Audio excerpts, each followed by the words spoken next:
The year 2024 marks a pivotal turning point for Syria with the fall of Bashar al-Assad and the rise of Hayat Tahrir al-Sham to power, signaling the beginning of a new chapter in the history of Syria. Concurrently, Israeli forces expanded their occupation of Syrian territories beyond the already occupied Golan Heights, extending their control over strategic areas to advance Netanyahu's goals and secure more territorial acquisitions. As 2025 approaches, the imminent inauguration of US President-elect Donald Trump raises questions about shifting American policy towards Syria alongside the growing influence of Turkey and Israel in shaping the country's uncertain future. Join us as we recap the challenges and opportunities facing Syria as it enters 2025.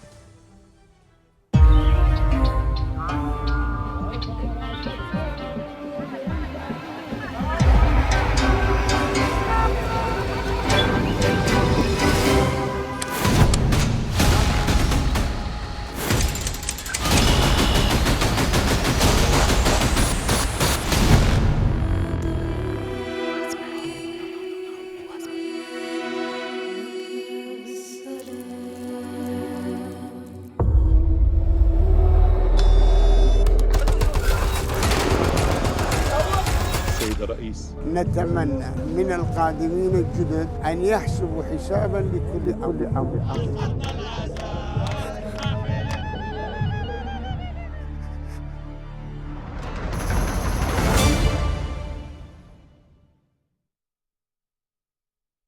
Syria has been mired in a devastating conflict, leaving the country politically fragmented. As 2024 ends, the departure of al-Assad and the rise of Hayat al-Sham have further destabilized the situation.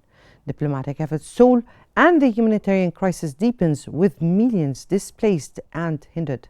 The future remains uncertain and economic recovery is unlikely without significant international support and reconstruction efforts. All of this will be covered in the upcoming video wall with our colleague Rana Al-Assas.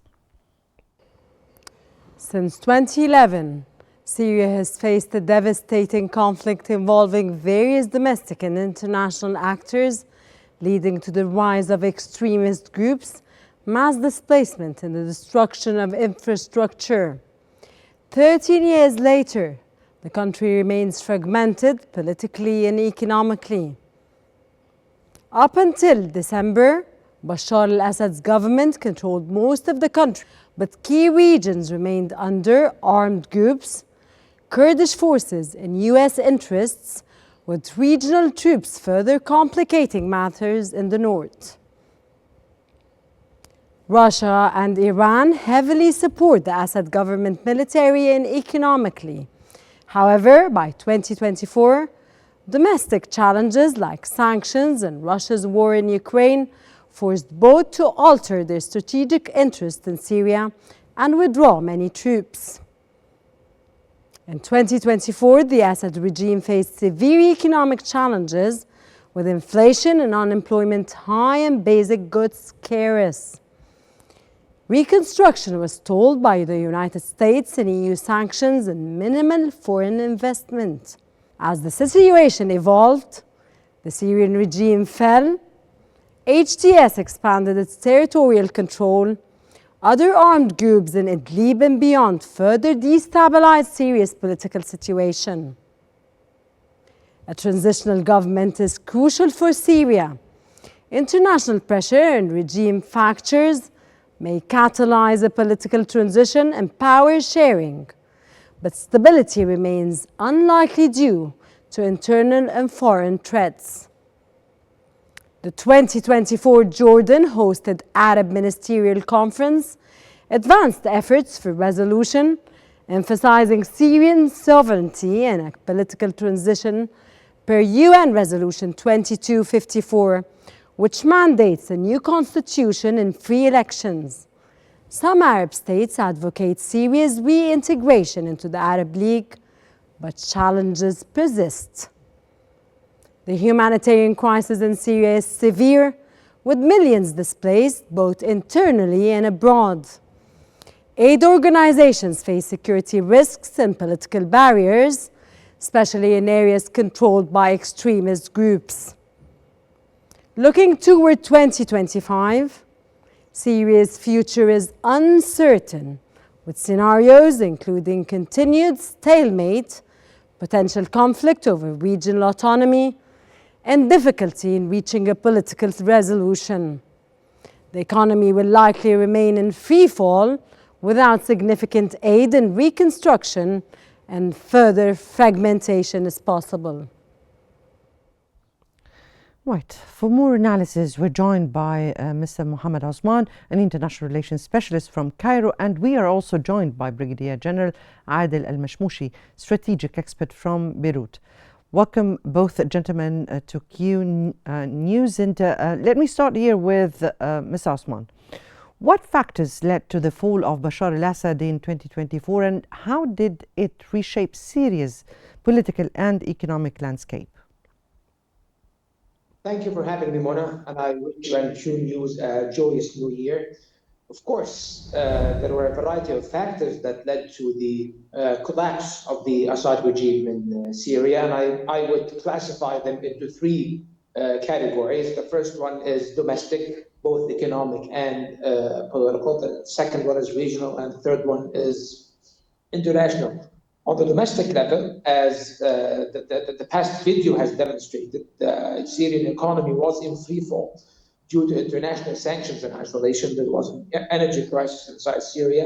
Basic services could not be provided by the government of Bashar al-Assad and the Syrian state anymore. And of course, this had found its way into the regime's security forces and armed forces, which sowed discord within the ranks, of course. And in addition to the economic conditions, the political stagnation inside Syria and the slow pace or even the non-existence of a serious political reconciliation process meant that the renewal of hostilities between the regime and the armed factions was a fait accompli. So this was one of the major factors that led to the unraveling of situation in Syria and the collapse of the regime of President Bashar al-Assad. On the regional level, of course, the reconciliation or the normalization between Turkey and Syria was stalled because of the conditions placed by the Syrian government, the President Assad, and that's why Turkey elected, in order to safeguard its own interests inside Syria,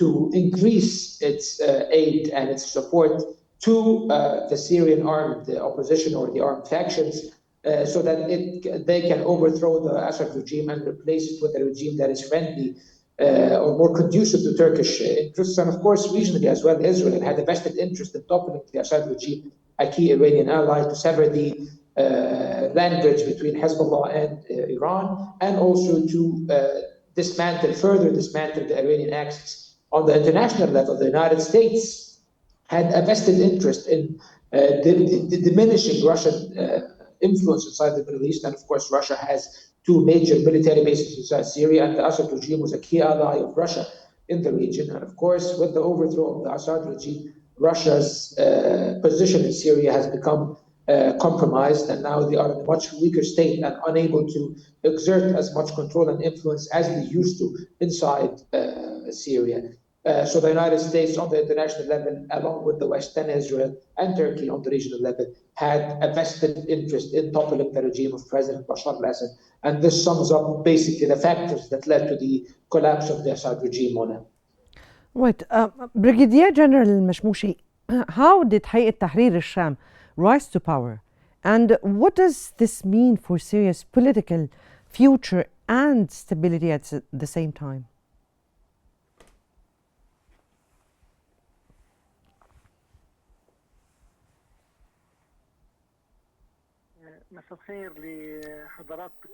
Greetings, everybody, and greetings to your dear guest. In fact, what happened in Syria is close to everything that happens in oppressive dictator regimes that disregard all basic necessities and for its people, and regimes that do not allow freedom of expression. This, of course, needs to different riots. In fact, what we have seen in Daraa was just a demonstration expressing some basic needs for the Syrian people. And the Syrian regime, what it did is that it handled these demonstrations in an oppressive manner. And of course, we know the situation didn't end well there. For over a half of a decade, or half of a century, ever since the President Hafez al-Assad was in power, the Syrian regime has been perpetuating these oppressive practices and have not been passing down the power and authority in a democratic manner. In fact, in 2004, there was a number of riots and demonstrations as well, and the Syrian regime at this point sought the assistance of external powers like the Iranian regime and Hezbollah, as well as other militias in Iraq, in order for the regime to help sustain itself and to counter grassroots movements. And because of the maximization of grassroots movements, the regime, in fact, found that it was jeopardized. And so, for that matter, the Syrian regime sought the assistance of Turkey as well, which helped the Syrian regime by different kinds of subsidy and arms. And in fact, what happened in Syria is actually quite natural as a consequence. And some units in the army, the Syrian army right now, feel that they are entitled to some legitimate requests and needs. And what happened after this separation within the army is that some transformations inside the army took place. And in Lebanon as well, after the battle that was waged between Israel and Hezbollah, and after undermining the capacities of Hezbollah, and after the Revolutionary Guard, having to withdraw from Syria in order to support Hezbollah in Lebanon, I think this as well fostered the strikes that were launched by the Israelis on a weekly basis and even on a daily basis. In fact, it seems they demolished all these capacities. In fact, it seems that this regime right now has become weak. I'm talking about the Assad regime, it got weakened after being prevented from receiving external support. And there were some elements in the regular Syrian regime that no longer believe in the Assad regime, and that felt that they need to do some kind of revolution and some kind of a rebellious act. And we have seen what happened in the prisons and the human massacres that took place in Syria that are unprecedented. And in fact, the Syrian regime has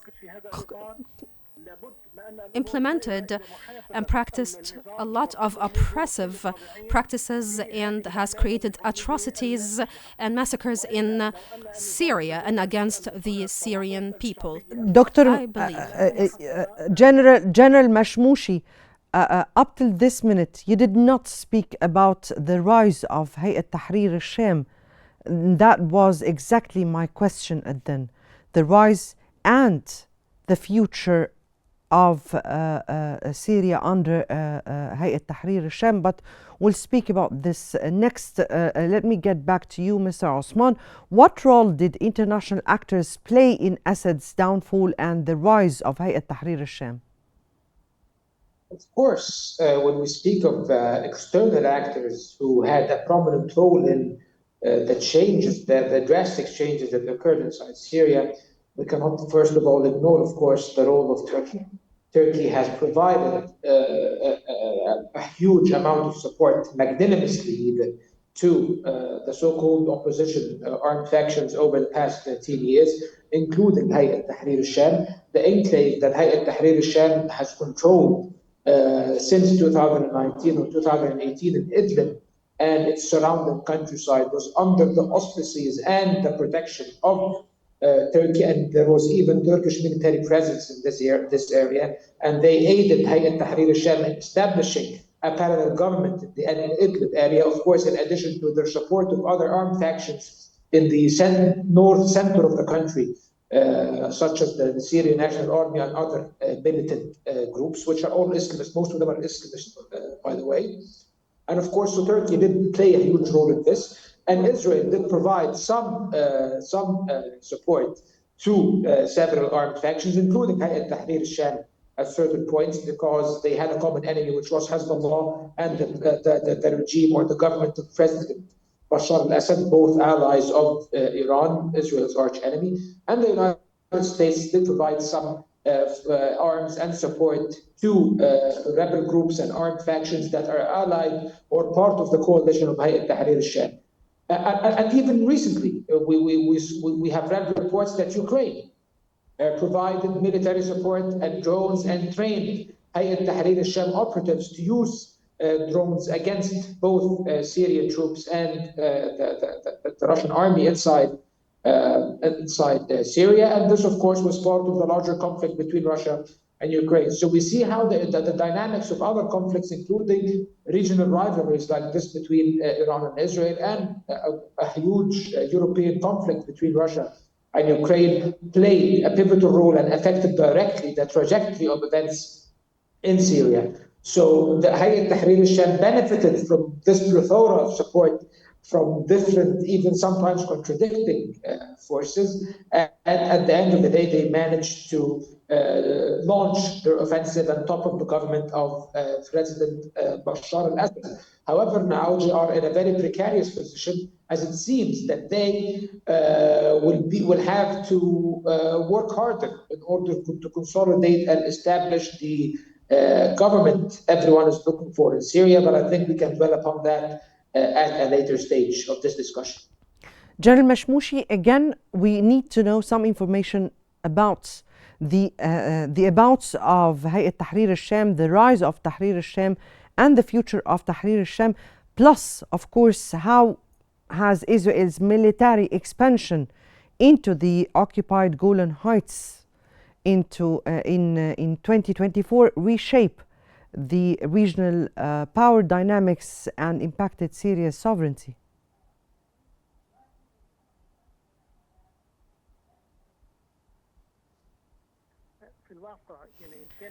In fact, Hayat Tahrir al-Sham, HTS, or any other group, if we go back to its emergence, in fact, it was just some rebel groups writing in different territories within Syria. They consolidated their efforts and they aggregated their capacities into one front, which was the Nusra Front, and then it became Hayat Tahrir al-Sham, and right now they call themselves the Operation Rum. Because I think that they have learned from the past that countering and combating their regime in an individual manner is not going to be fruitful for them. But it seems that the Syrian people, in its majority of Sunnis, of course, it seems that the vast majority of the Syrian people, which is majorly once more Sunni Muslims, they are religious Sunnis. And right now the Syrian government is actually comprised of this specific component vastly. But the revolution that is now governing Syria needs to employ a secular doctrine in its ruling of Syria in order for it to consolidate all the Syrian components and to help protect the territorial integrity of Syria. Regarding the Israeli aggressions that in fact erupted after the collapse of the Syrian regime, and which were in fact represented by targeting the arms of the previous army. In fact, the objective of it is quite clear, which is to undermine the arms of any regular army, because Israel perceives that any Arab regular army poses a great threat to it. And so it kept on targeting strategic and military capacities of the regular Syrian army. And it is not logical for us to witness right now a balance between military powers in the region between Syria and Israel, specifically that Israel in the previous year got or received military support characterized by state-of-the-art F-35 warplanes, and this is something that is not owned by any other state in the region. As well, Israel now is using military software and other military weaponry that is state-of-the-art and is not really owned by any regular army in the region. In fact, Israel right now once more wants to perpetuate its aggression on Syria, and what should happen to counter these attacks is for the Syrian government to draft a constitution and to do legitimate elections for a new president.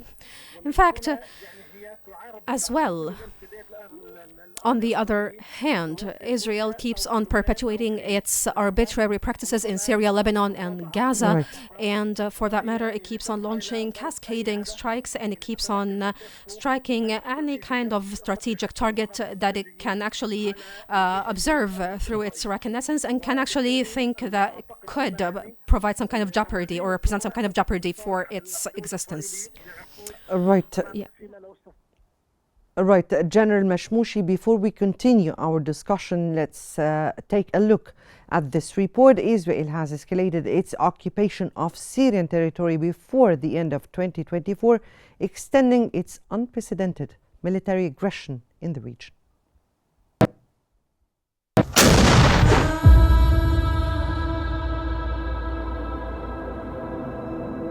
The end of the year has seen another region of the Middle East erupt with conflict. Syria, which has been suffering a prolonged crisis since 2011, fell into further turmoil in December when President Bashar al-Assad was toppled by Hayat Tahrir al-Sham after the group entered the capital city, Damascus. Israel, which extended its 14-month war on Gaza to Lebanon this year, wasted no time in launching attacks on Syria.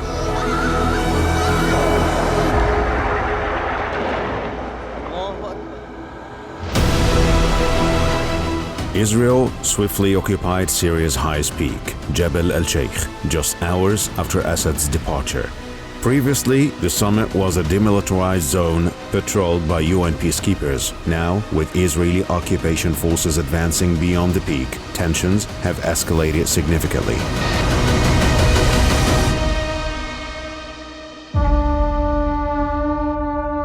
The Israeli occupation of Jebel al-Sheikh marks the latest stage in Israel's ongoing occupation of Syrian territory, which began with the 1967 war when Israel captured the Golan Heights. Despite being declared illegal under international law, Israel's control of the Golan was solidified with an annexation in 1981, a move recognized only by the United States.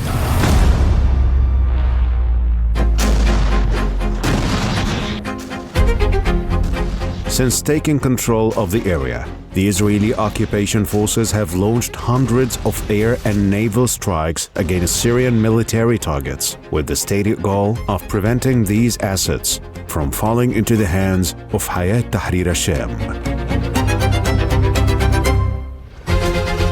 These actions have further solidified Israel's occupation of Syrian territory and have raised concerns over the region's stability. While Israel claims that the occupation is necessary for security, the international community, including Egypt, Saudi Arabia, and the UN Secretary-General, has condemned Israel's actions as an unlawful occupation that undermines any chance for lasting peace in the region.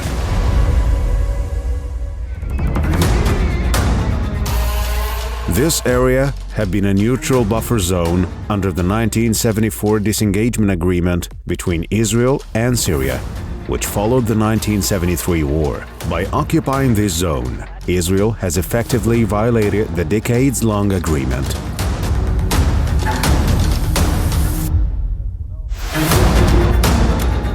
Israel's aggression in Syria represents a significant escalation in its historic occupation of Syrian land, adding to its unlawful presence in Palestine and Lebanon.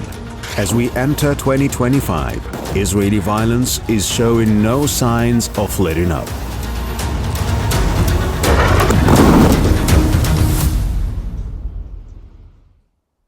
Well, welcome back. And Ms. Osman, Israel is not the only entity that exists on the Syrian territories.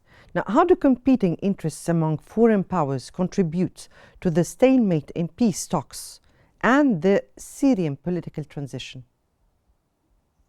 Of course, inside Syria now, as things stands, there are Israeli troops in southern Syria, beyond the Golan Heights, and of course, in addition to the already occupied Golan Heights, which are Syrian territories in accordance with international law, there are American bases in eastern Syria, and of course, without the consent of the previous Syrian government, and to my information, not with the consent of the current Syrian government either. So the US does maintain about 2,000 soldiers inside Syria.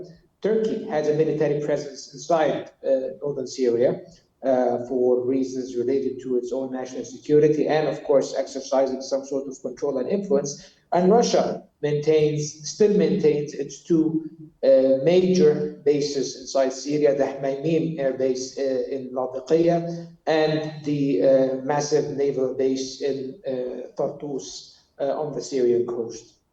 So I think as things stand, these are the foreign powers that are inside Syria or maintain a military presence inside Syria at the moment.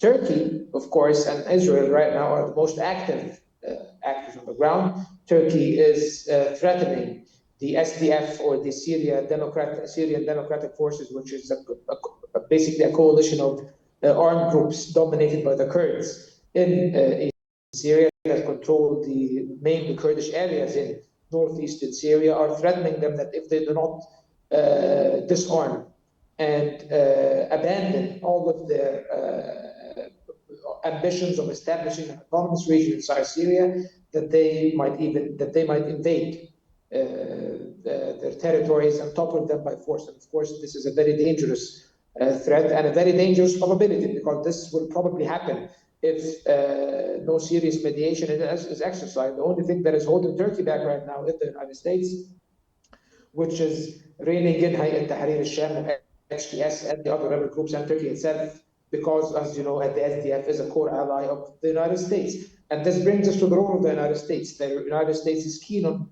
maintaining a presence so far inside Syria to fight the remnants of ISIS, which has been re-emerging since the fall of President Assad's government and the Syrian state taking advantage of the vacuum that has transpired due to the fall of the Syrian government. And now they are re-emerging, and the United States did carry out several airstrikes against them. And of course, another unannounced motive behind the presence in Syria is the control of Syrian oil resources, which the US finds to be profitable some way or the other. But of course, this is nothing short of theft, basically.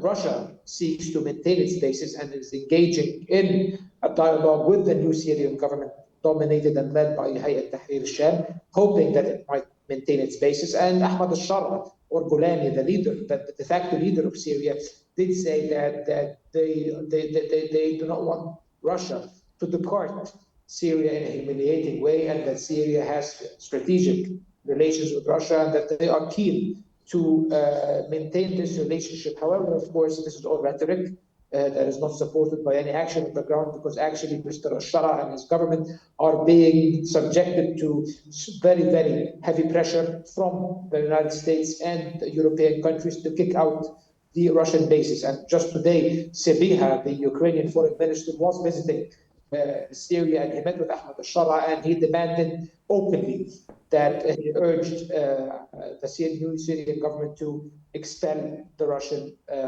bases. And of course, Israel, as the honorable guest, General Mashmoushi, elaborated, that they are occupying and expanding their foothold inside Syria for to gain the strategic initiative, especially in Jebel al-Sheikh, and to establish a buffer zone, and even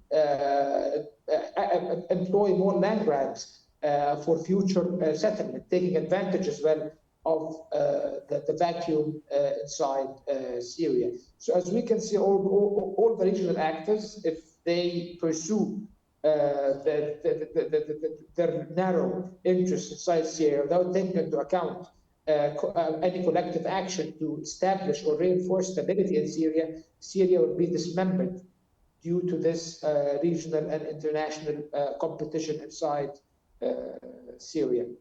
So as things stand, so far, regional actors and international actors are playing a very deconstructive role inside Syria.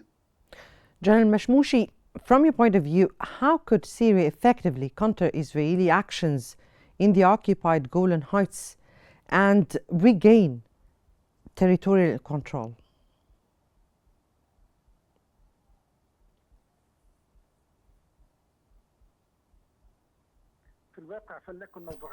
In fact, let's be objective about this matter. Ever since the Israeli state was established and up until now, there seems to be some kind of West persistence to support the Israeli enemy,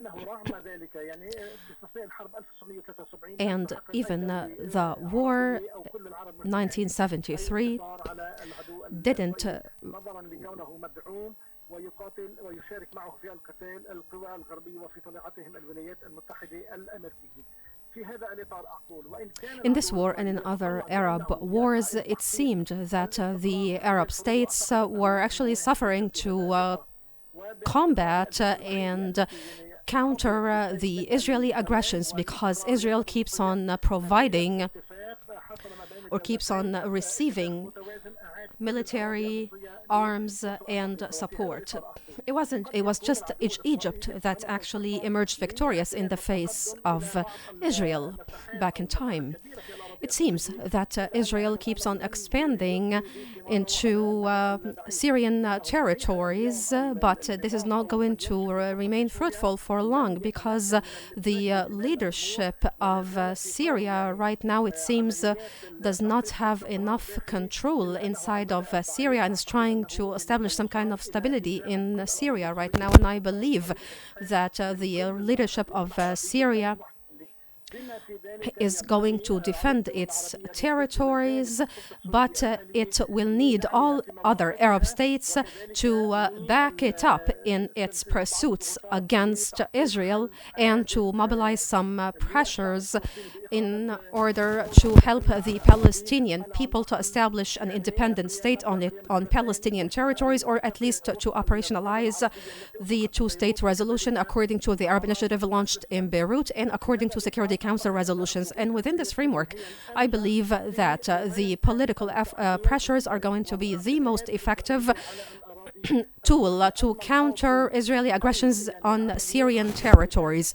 However, any military operations waged right now before the situation is stable in Syria is going to be replete with challenges and is going to be, in fact, seized as an opportunity by Israel, and it's going to use it as a pretext in order to advance its colonizing practices into Jebel al-Sheikh or al-Sheikh mountain region and other regions in Syria.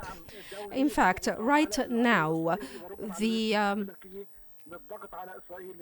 United States and the international community should apply a lot of pressure on Israel to withdraw from the territories it has recently colonized after the ouster of Bashar al-Assad's regime. And as well, Arab states need to consolidate their stances in order to combat the expansive policies operationalized by Israel over Arab territories. Definitely. Pressure should be done on and put on all the foreign entities existing on the Syrian territories. Mr. Osman, how does internal displacement continue to affect Syria's social fabric and governance? Of course, it has a disastrous impact on Syrian stability in general. 13 years of conflict have left over 12 million people displaced internally and externally, 6 million abroad as refugees, and over 6 million, about maybe even around 7 million displaced internally. Of course, this is a humanitarian crisis of catastrophic proportions that is not adequately addressed. And of course, Syria is not receiving the amount it needs of humanitarian aid from the international community and the United Nations, and efforts have to be increased so that more humanitarian aid might be delivered. And of course, the reconstruction of Syria is key to answering this question, because about half of the infrastructure of Syria has been destroyed in this war, including entire cities and entire neighborhoods and entire villages that don't exist anymore. So in order for those 6 or 7 million people to go back inside Syria, let alone the 6 million people abroad, they need to go back and find homes to shelter them. And of course, that's not the case with the devastated cities. So the reconstruction will cost billions. It will fall upon the backs of certain international actors, maybe some Arab actors, maybe some regional and other international actors like Turkey and Egypt and Saudi Arabia, and probably the European Union. All of these countries have a vested interest and deep interest in the stability of Syria, because if the humanitarian situation and the state of displacement is left unaddressed, those displaced people are a very fertile ground for recruitment by radical groups and terrorist organizations, primarily ISIS. So if you want to see a resurgence of terrorism and violence inside Syria, which is not even scaled back in the first place, if we are going to see this intensify and Syria becoming an exporter of even more instability and insecurity in the region, then if we want that scenario, then we would leave the humanitarian situation unaddressed. If we want to find a solution to that, the international community needs to come together, and even an international conference has to be held under the auspices of the United Nations with the attendance of all the key players in the Syrian file or the Syrian conflict, so that they might contribute to the rebuilding and the reconstruction of Syria, which has been devastated by this bloody civil war that left over 600,000 people dead. Indeed. Brigadier General Mashmoushi, what could be the primary motivations behind Israel's plan to double the population in the occupied Golan Heights?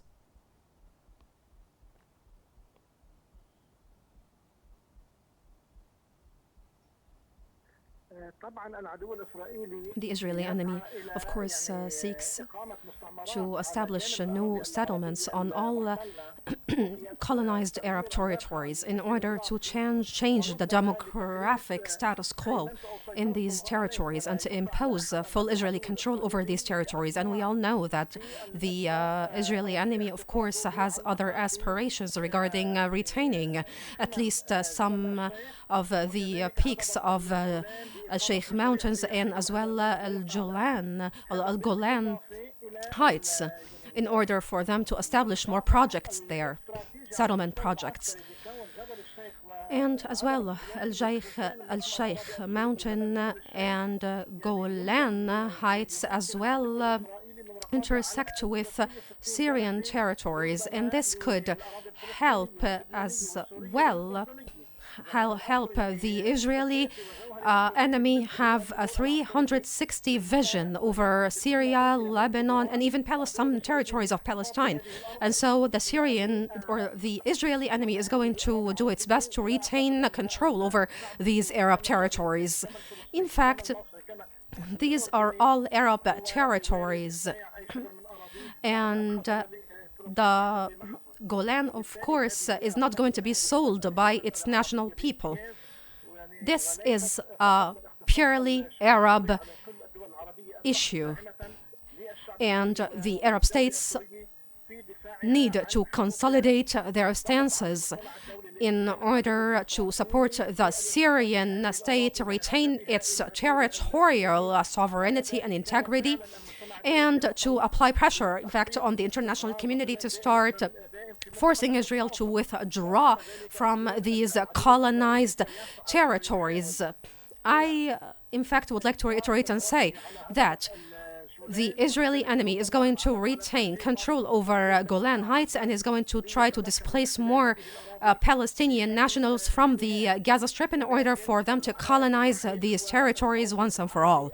In fact, the only impediment that can prevent them from establishing this project is a consolidated Arab stance in order to, or meant to defend the rights of the Palestinian people in establishing an independent state.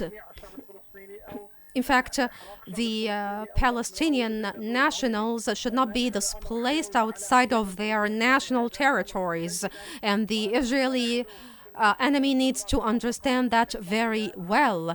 And I would like to say once more that the Arab states need to consolidate their stances in order to put an end to these expansive Israeli projects. Yes, indeed. Indeed, that was Mr. Mohammed Osman, an international relations specialist, and Brigadier General Adel Mashmoushi, strategic expert. Thank you so much, gentlemen, for your fruitful insights. And as we wrap up the 2024 Syria Recap, stay tuned for the next segment where we shift our focus to the crisis in Israel.